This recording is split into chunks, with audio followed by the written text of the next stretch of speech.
Cerita Gio, semua ada di sini. Jangan lupa like, komen, dan subscribe ya. Halo, good morning, selamat pagi.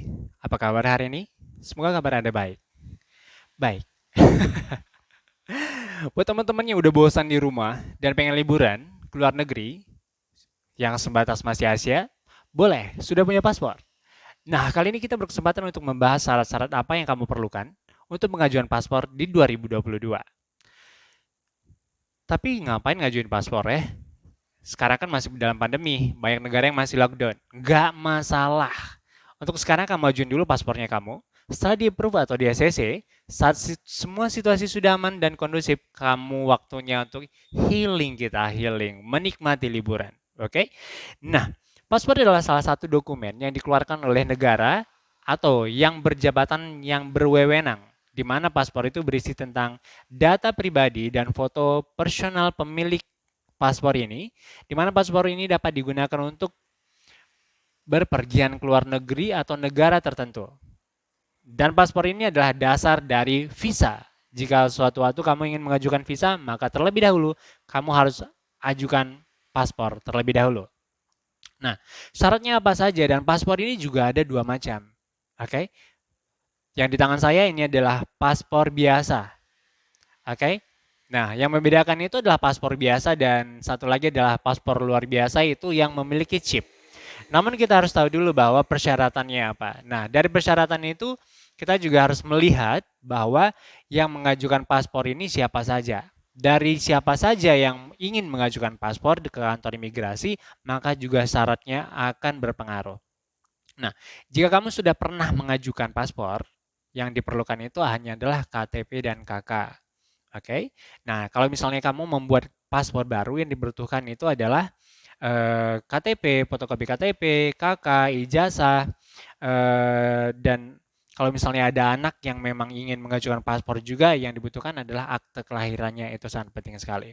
Dan buat kamu yang sudah pernah mengajukan paspor dan sudah memiliki paspor, jika sudah mati kamu juga harus bawa ikut serta paspor tersebut karena itu akan dibutuhkan dan di-cross check oleh pihak imigrasi.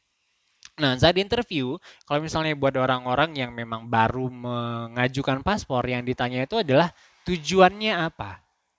Tujuannya apa kamu membuat paspor? Jika kamu memang mau holiday, silahkan katakan holiday dan kemana saja kamu akan pergi dan berapa hari kamu di sana dan di mana kamu stay. Itu pertanyaan umum, ya. Mereka hanya ingin memastikan bahwa tujuan kamu memang benar-benar liburan. Buat kamu yang memang baru mengajukan paspor di kantor imigrasi.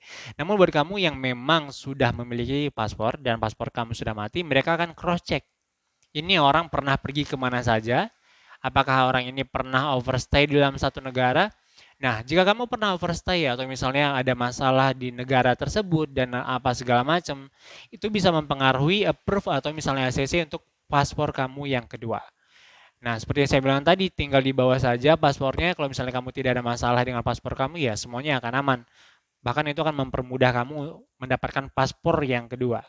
Karena sebenarnya untuk persentase paspor yang di-approve oleh di kantor imigrasi itu adalah 80%. Ya, 80% dan 20% itu ya minimal sekali sebenarnya itu tidak di-approve atau tidak ada ACC selama data atau dokumen yang kamu berikan itu lengkap.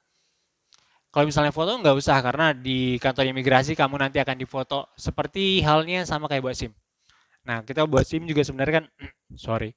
Nah, buat SIM juga itu akan difoto di kantor polisi gitu ya. Nah, di kantor imigrasi juga sediakan kamera dan itu akan difoto dan langsung akan jika di approve seperti ini. Nah, nah itu ini kalau misalnya ada anak yang mau ikut buat paspor ya otomatis harus bawa akte kelahiran atau misalnya surat baptisnya. Nah, paspor yang di tangan saya ini adalah salah satu contoh, yang ini adalah paspor biasa, paspor yang lama. Dan biasa untuk terkena cas itu adalah 350.000. Namun yang 350.000 atau 650 untuk e-paspor itu kalau misalnya kamu tidak di ACC atau tidak di approve, itu akan hangus. Oke. Nah, caranya itu kan dua pengajuan ya, online dan juga offline. Namun betternya itu adalah lebih bagus offline, di mana kamu bisa langsung berinteraksi dengan uh, pekerja atau misal penginterview di kantor imigrasi tersebut, di mana lebih kurangnya itu mereka akan menjelaskan apa-apa saja yang harus kamu lengkapi dan apa segala macam. Seperti contohnya kemarin saya memiliki paspor yang lama itu, data tanggal lahir saya itu salah, sehingga saya mengharuskan mengikuti mana yang salah, begitu. Jadi harus misalnya paspor yang lama saya itu tanggal lahir saya dah tanggal 5 Mei dan di ijazah saya sebenarnya itu misalnya tanggal 15 Mei. Jadi pada saat itu ditanya oleh pihak imigrasi ini yang mau diubah yang mana. Ya tidak mungkin saya mengubah tanggal lahir saya sebenarnya dan ijazah saya, tetapi saya ubah adalah KTP saya. Saya ubah KTP saya dan benerin karena KTP saya salah cetak pas buat yang baru, sehingga langsung diproses oleh dinas kependudukan. Gampang. Itu menurut saya lebih mudah saat kita pergi langsung ke kantor imigrasi, jadi lebih kurangnya itu kita bisa tanya jawab langsung. Oke, okay? Nah kalau misalnya untuk EKTP atau misalnya elektronik paspor, EKTP, elektronik paspor atau e-paspor itu biasanya itu memakai chip, makanya itu akan lebih mahal, di mana itu menyimpan data kita itu face atau muka dan sidik jari, dan data itu akan lebih lengkap dan kecil kemungkinan untuk dipalsukan. Jadi lebih aman. Dan e-paspor ini sudah dipakai oleh beberapa negara, contohnya seperti negara maju, Amerika dan juga Australia. Nah, sehingga kalau misalnya buat teman-teman yang pengen ajuin visa, visa manapun itu, e-paspor ini lebih punya peluang kamu di approve atau di ACC. Karena kenapa? EKTP lagi.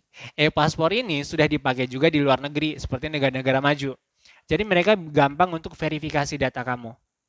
Gitu. Kalau misalnya untuk paspor yang lama kan enggak, itu cuma hanya data, nama dan foto saja.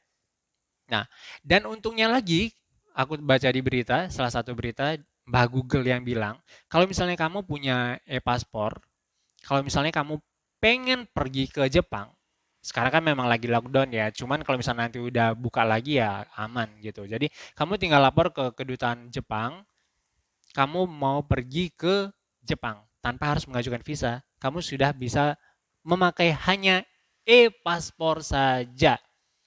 Oke? Okay? Nah, jadi buat teman-teman yang pengen mengajukan paspor, nggak usah pakai yang namanya calo. Kalau misalnya calo itu bayarnya mahal, 750.000, 600.000. Sementara kalau misalnya kamu pergi sendiri, kamu bayangin kalau misalnya 3 aja udah 2,1. Nah, kalau misalnya kita ajuin sendiri, ini hanya 1.050.000 saja. Bedanya jauh sekali kan?